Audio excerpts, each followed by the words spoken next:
On the night of November 24th, 1971, a man handed a flight attendant a note, claimed he had a bomb, and hijacked a commercial aircraft over the Pacific Northwest. He collected $200,000 in ransom, strapped on a parachute, and jumped into a storm at 10,000 feet. He was never found. No body, no parachute, no confirmed identity. To this day, D.B. Cooper is the only unsolved air piracy case in American history. It was the day before Thanksgiving. Northwest Orient Flight 305 departed Portland, Oregon, bound for Seattle. There were 36 passengers on board. One of them was traveling under the name Dan Cooper. He was described as calm, polite, and well-dressed. A middle-aged man in a dark suit, a black tie, and a white shirt. He ordered a bourbon and soda and waited. Shortly after takeoff, he passed a note to flight attendant Florence Schaffner. She assumed it was a phone number and tucked it into her pocket without reading it.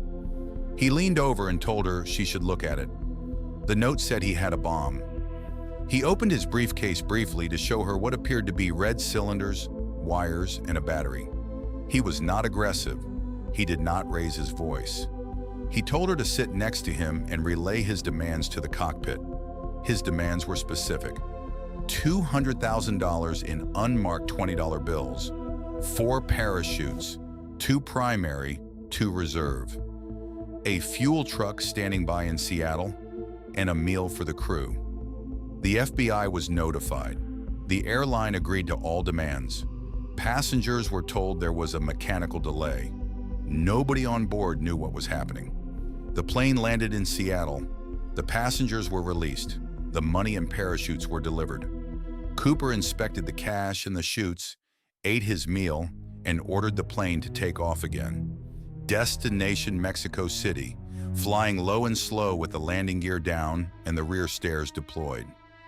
2 F-106 fighter jets were scrambled to follow at a distance. Cooper knew they were there. He didn't care. Somewhere over the Cascade Mountains of Washington State, at approximately 8:13 p.m., the rear air stair light came on in the cockpit. The crew felt a pressure change. When they landed in Reno for refueling, Cooper was gone.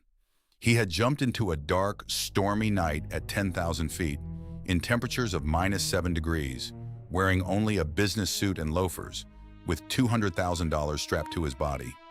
The search that followed was one of the largest in FBI history. Hundreds of investigators, military aircraft, ground teams combing the wilderness of the Pacific Northwest. Nothing was found. No body, no parachute, no trace of the money, except for one discovery 9 years later. In 1980, a young boy digging on the banks of the Columbia River found a small bundle of decayed $20 bills. The serial numbers matched. It was Cooper's money, a few $1,000s of it. The rest has never been found. Over the decades, the FBI investigated over 1,000 suspects. The most credible was a man named Robert Rackstraw, a former paratrooper and convicted criminal who matched the physical description and had the skills to survive the jump.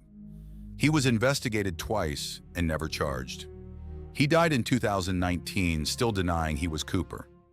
Other suspects include a Northwest Airlines mechanic, a former military paratrooper, and even a woman. A theory that emerged from a deathbed confession. None have ever been confirmed. The FBI officially suspended active investigation into the case in 2016, 45 years after the hijacking. The file remains open. The money remains missing.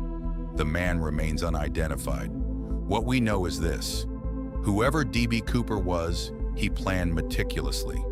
He knew the aircraft. He knew the terrain. He knew exactly which parachute to take and which to leave. He asked for negotiable currency in a specific denomination. He was calm under pressure in a way that suggested training or experience. And then he vanished into a storm with $200,000 and was never seen again. Whether he survived the jump is debated to this day. The FBI believes he probably did not. Some investigators believe he did and simply disappeared into a new life. The money on the riverbank suggests he came down somewhere near the Columbia River, miles from his intended landing zone, possibly injured, possibly dead, or possibly exactly where he wanted to be. This is Incident Zero, the files they buried, the stories that survived.